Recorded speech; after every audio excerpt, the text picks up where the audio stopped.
We are recording. Thank you everyone for being here. I am Pastor Joey, and I welcome you to our, this is the third installment of our Strange Stories of the Bible. Today we will be delving into the book of Numbers, which is in the Old Testament, as part of the Pentateuch, which is the first 5 books of the Bible. This is the 4th one of the 5, so this we'll get into what exactly the context is in a second.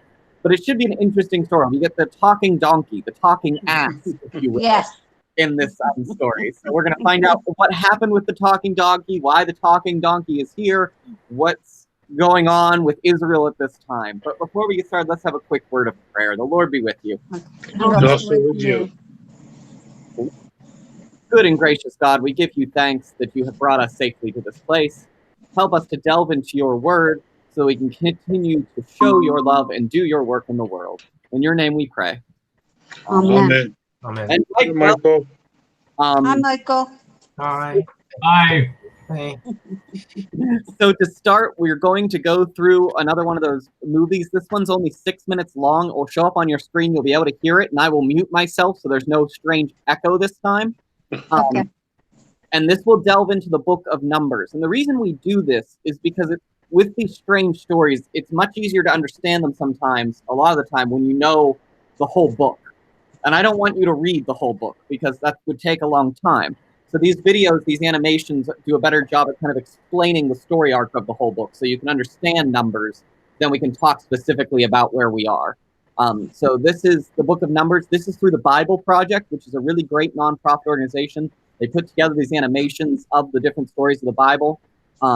Numbers actually has 2 different versions. We're doing the shorter version that they have, which is a little more animated than the last one. So I think you'll like it a little better in some ways. But we're going to try this and see how it goes. So It'll play in just a second.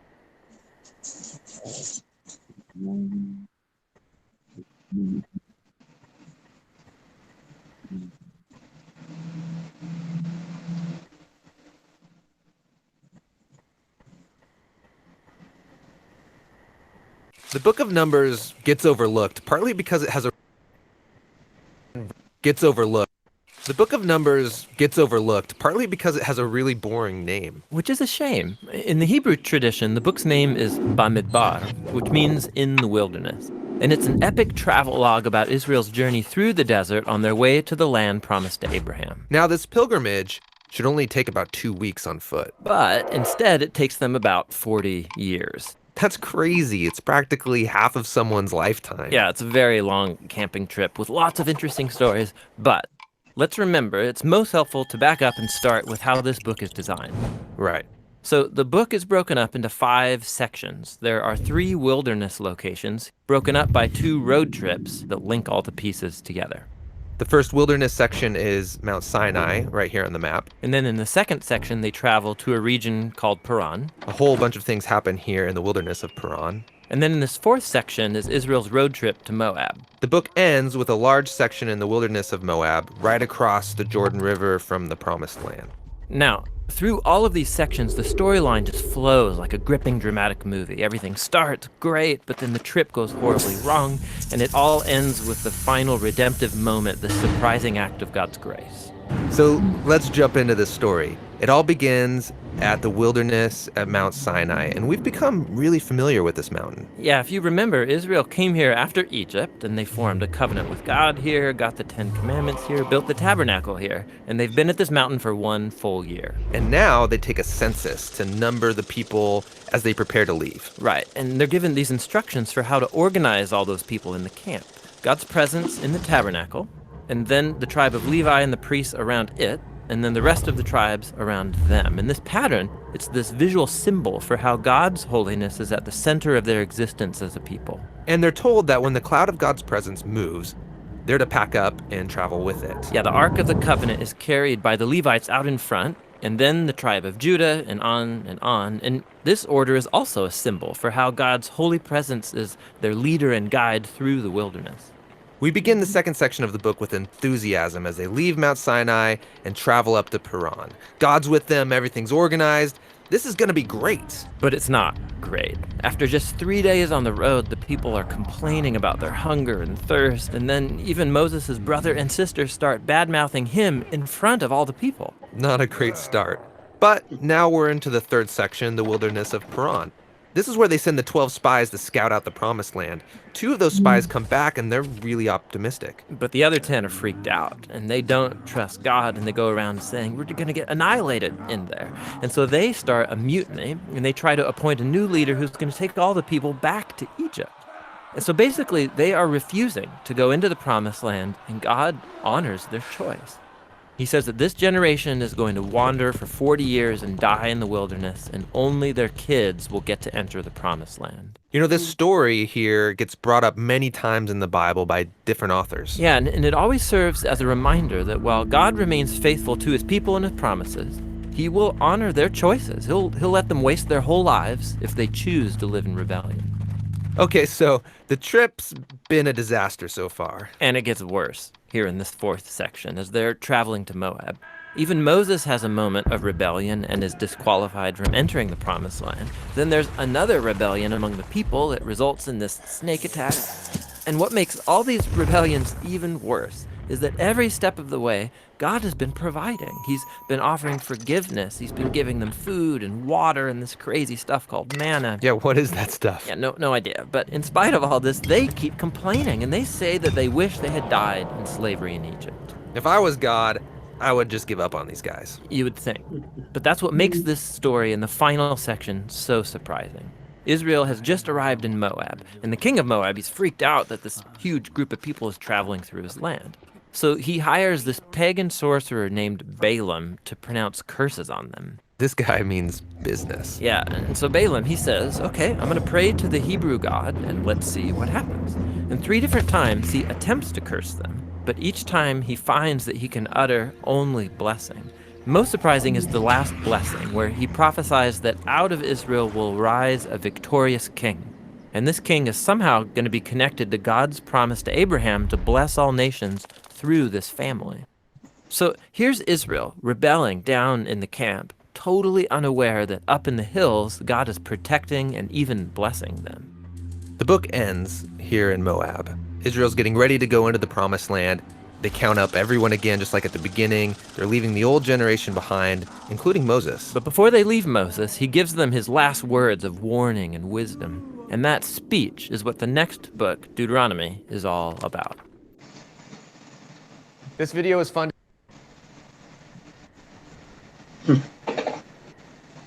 Okay. Everyone could hear better that time? Yes. Yes. Okay. Yep. So, what is the book of Numbers? What's it about? About the journey. Yes, it's a bad road trip. It is essentially when you take your kids in the car, you drive off, and immediately they're complaining that their legs hurt, and they want to go back home, and they want ice cream, and are we there yet, and everything else. It is the epitome of a bad trip, basically.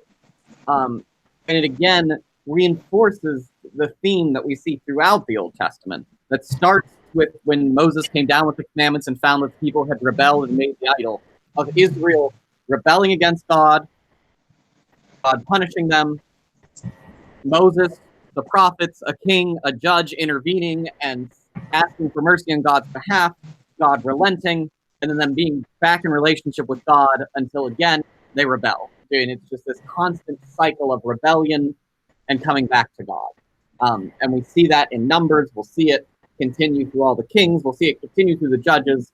The whole Old Testament, that is the kind of cycle that keeps getting run here. And like they said, it was divided into 3 wilderness sections and 2 travel sections. And the story we're going to be looking at chapter 22 starts right at the beginning of the last wilderness section.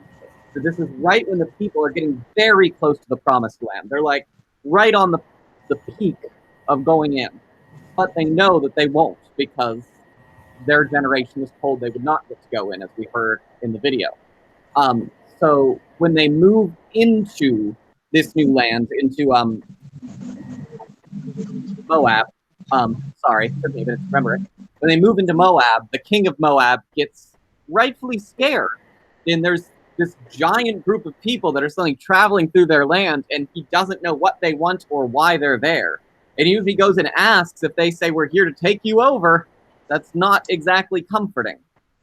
So the king hires this prophet, priestess, or priest, shaman type character named Balaam to come in and curse Israel, because Balaam has been very effective in the past for the king. So he's asking this priest to come in and curse them so that they won't harm the land, and so that he can continue to reign over Moab just fine. And that's kind of where we find ourselves. Does everyone kind of get all that context as we go into the story? Yes. Does anyone want to start reading? We're going to read all of chapter 22 here. So if someone wants to read a bit to start, and then we'll jump. I will warn everyone who's reading along at home, there are some big, strange names in this reading. If you read them with confidence, no one will know if you're right or wrong. I never took Hebrew, so I don't know how to pronounce these names. So they're as good a bet as I have as good a bet as you. So just be bold, and it'll be okay. I'll start. Okay, thank you, Mike. Okay. Then the Israelites traveled to the plains of Moab and camped along the Jordan across from Jericho. Now Balak, son of Zippor, saw all that Israel had done to the Amorites, and Moab was terrified because there were so many people. Indeed, Moab was filled with dread because of the Israelites. The Moabites said to the elders of Midian, "This horde is going to lick up everything around us, as an ox licks up the grass of the field."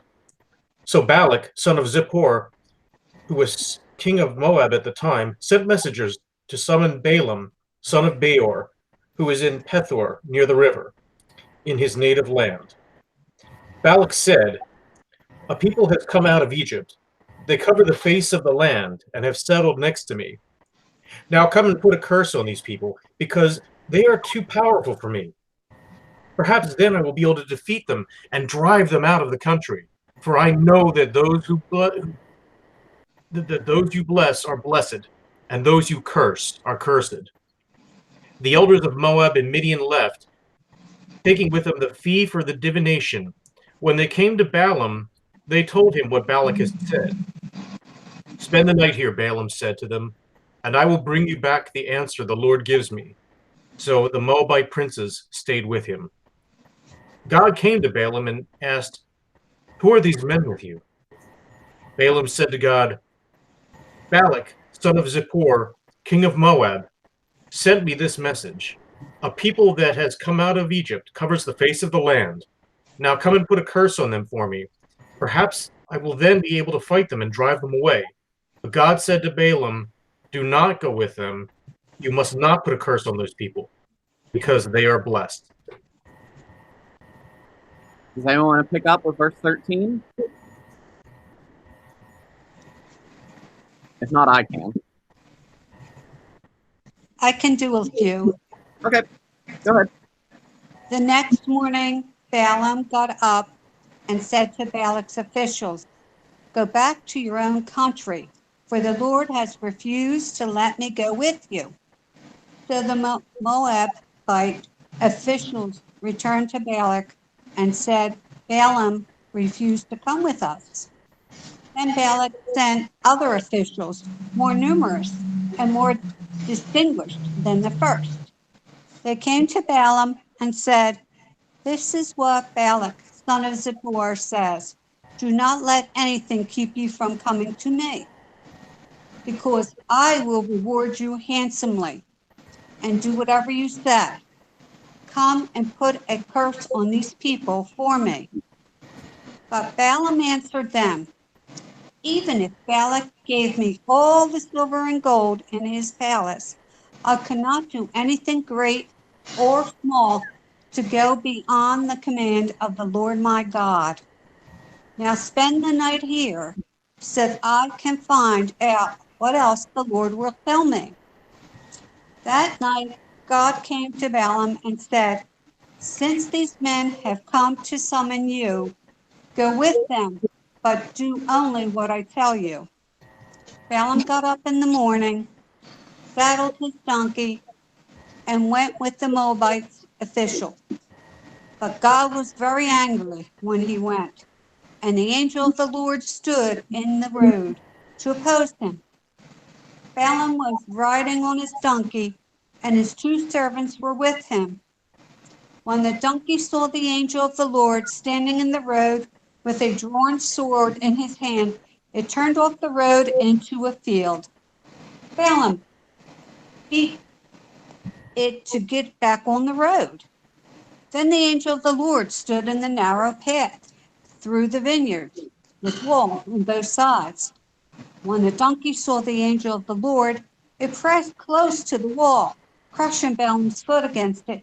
So he beat the donkey again.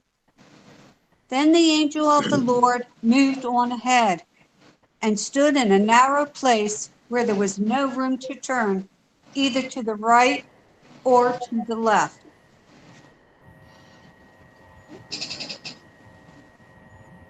Want me to take over? Sure. Okay.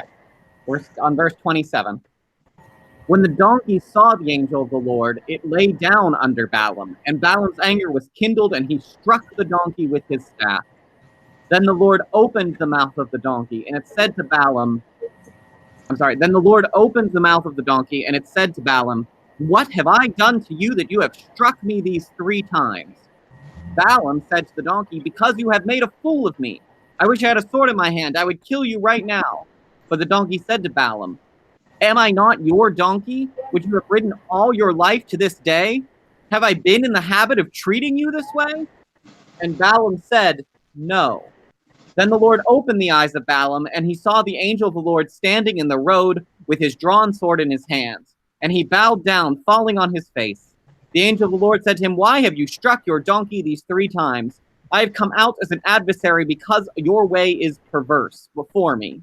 The donkey saw me and turned away from me these 3 times. If it had not turned away from me, surely just now I would have killed you and let the donkey live." Then Balaam said to the angel of the Lord, "I have sinned, for I did not know that you were standing in the road to oppose me. Now therefore, if it is displeasing to you, I will return home." The angel of the Lord said to Balaam, "Go with the men, but speak only what I tell you to speak." Balaam went on with the officials of Balak. When Balak heard that Balaam had come, he went out to meet him at Ir-Moab, on the boundary formed by the Arnon, at the farthest point of the boundary. Balak said to Balaam, "Did I not send to summon you? Why did you not come to me? Am I not able to honor you?" Balaam said to Balak, "I have come to you now, but do I have power to say just anything? The word of God puts in my mouth. That is what I must say." Then Balaam went with Balak, and they came to Kiriath-Huzoth. Balak sacrificed oxen and sheep and sent them to Balaam and the officials who were with him. And that's where we're going to stop. So it is a pretty strange story. Mhm. We start out with this odd prophet, priest, shaman type character. When I was doing some reading of other commentaries on this passage, he's described as someone who would usually tell the future. Like the reason they talk about sacrificing the oxen and the sheep is they would use the entrails then to read the future from how the entrails splattered and things like that. So although in this it seems like he's one of God's prophets, he talks, he even says in some, I think like verse 18 or 19 that this is my God and I can only do what my God tells me to. It seems like he's one of God's prophets. But he's only kind of co-opting God at this moment. He is praying to Yahweh, to the Jewish God, to our God at the time, and God is using him, but he is not a prophet, if that makes sense, in that traditional sense. Still a bit strange in that way. And also, God himself doesn't seem to have his mind made up, does he? No. No. Because when we go through it at first, he tells Balaam, "Don't go. You're not allowed to go. I refuse to let you go." And then suddenly he decides to let Balaam go. But even after he decides to let Balaam go, he gets mad when Balaam leaves, even though he told Balaam to go. And that's where we get this whole encounter with the angel and the donkey and everything else. The one thing I find most strange about this story is actually right when the donkey talks. Yeah. The donkey goes, "Why have you struck me?" And Balaam doesn't say, "Oh my goodness, the talking donkey." Yeah. Balaam just responds to the donkey like this is a normal everyday occurrence. Like Yeah. the mouths of donkeys just open for him all the time. It's just a bit odd. But it does, even with the story, it does teach a lesson. Can anyone think of what lesson might be pulled out of this? Mm. And there's a few we can kind of tease out. I mean, one would be, in some ways, this is a story of how to listen to God. Because Balaam is very aggressive about only doing what God tells Balaam to do, even when it's confusing, because clearly it's confusing, because Balaam's getting mixed messages from God. So it's a story about how maybe God's always not the clearest with God's intentions for us, or maybe we need, or how do we listen for God and where God's calling us to be. That is one way you can take a look at an angle of this passage, why Balaam decides to go, and eventually, as it keeps going with Balaam's prophecies, which turn out to be a blessing to Israel, where is God calling us to do good? Any other lessons?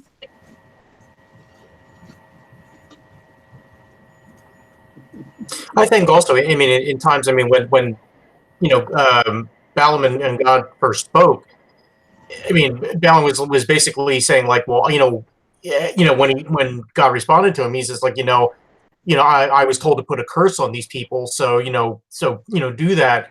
And God said, no, I'm not going to do that. And it basically, and God basically showed that it's like, no, you don't use me as your tool to do. It's like, I'm the one who basically direct, God basically said, he basically, not want to say turn the tables, but he made Balaam realize that it's like, God is going to be the one who is like, if there's going to be messages or prophecies or any actions done, it's going to be through God's will, not through Balaam's will. There was that movie, Captain Phillips, with I'm the captain now. That's what God's doing here to Balaam. I'm the one in charge. Because Balaam is used to calling on other gods and having them listen to him. So you're right in that God is very much changing the role here and flipping things around a bit in a way that Balaam would not have expected. Also, in another way, Balaam is more turned into a prophet here in some ways because he's using God's words.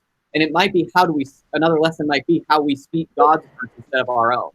It would have been very easy for Balaam to get up there and say some curse words and pretend like his curse was working and accept his prize money and go home. And whether it was effective or not, the people may have believed it. But Balaam does hold fast to God's word here and only proclaim what God lets him proclaim. So how do we in our everyday lives look at how we're proclaiming the word? Do we proclaim it in the ways we're called to, or do we hide sometimes, or say the easy thing instead of the correct thing, or the thing that needs to be said? The one lesson that I found interesting that I don't know if anyone's going to think of comes straight from the issue with the donkey and the narrow path. And this idea of being stuck on a narrow path and the donkey bashing our foot. Do you know what I mean? How often do we hear about like the straight way and how it comes in the Old Testament or the New Testament? This idea of sin and how you have to stay on that narrow path and not falter one way or the other. And if you do, you're going to get hurt. Balaam is in that because he's on that narrow path. The angel is there for judgment, and he falters and he gets hit. And so we look at that in the context of this story of the Old Testament with Israel always sinning and coming back and sinning and coming back, sinning, getting hurt, coming back. This story in the vineyard is a very similar example of that. And the same with when we get to the New Testament, how Christ comes in and removes the walls kind of for us eventually, because Christ comes in and takes that sacrifice and does that work for us. So how Christ changes that story. But this idea of the narrow path is also one that comes back again and again. And it's just a kind of strange way to tell it. Any other things people have questions about, comments about, anything they thought that was really odd or interesting that they wanted to delve into? The only thing that caught my eye, yes, was that God only comes out at night to talk to him. Yes, at least in this one. Well, I mean, the angel shows up during the day, but at least in the first half, yes. And that's The angel has to have a sword. I don't understand that either. the angel has a sword, I think, just to be threatening. I think it's just there as kind of a because the angel threatens at some point to kill Balaam, if you remember. He says, I would have killed you had you come up on me without seeing me. So I think it's an aggressive angel. Yeah. But also, with God at night, that's a continuing theme throughout the Old Testament too. Jacob wrestled God at night until dawn came up. Then God called to Samuel in the middle of the night, "Here I am, Lord." Then God appearing at night, and even if you go to the New Testament, Nicodemus coming to Christ in the dark of night. Nighttime is. There are always people who want to make the darkness evil, but at the same time, there are plenty of examples in the Bible of where darkness and nighttime are, in fact, where God shows up. So that's kind of a interesting, again, turn of the tables, if you will. Well, I always think about during your darkest times, that's when you find God. Well, and I mean, that can even, again, be found when we heard in Numbers in that video about all the different ways Israel rebelled and was in very dark times. But at the same time, God continued to be faithful to Israel throughout those times. And God continued to honor God's promise to welcome, the next generation into the promised land and to heal the sick, give them water, manna, all that stuff. Right. When they were rebelling, even when they were getting bitten by snakes, God remains steadfast to God's people. And even whenever they're down in the valley cursing him, God is up there on top looking down, still blessing them through, in this case, Balaam. You know what I mean? It's an interesting story. And Numbers is an interesting book just in general. It's one, like they said, that doesn't get enough credit sometimes, I think. People want to usually jump straight to the next book, which is Moses' last words and his kind of wise last imparting of wisdom, which is a brilliant book. But Numbers kind of loses some ground because it's followed by such a great book. But it's a neat one to read sometime if you ever are bored and looking for something to do. Does anyone else have any other questions about it? Hearing none.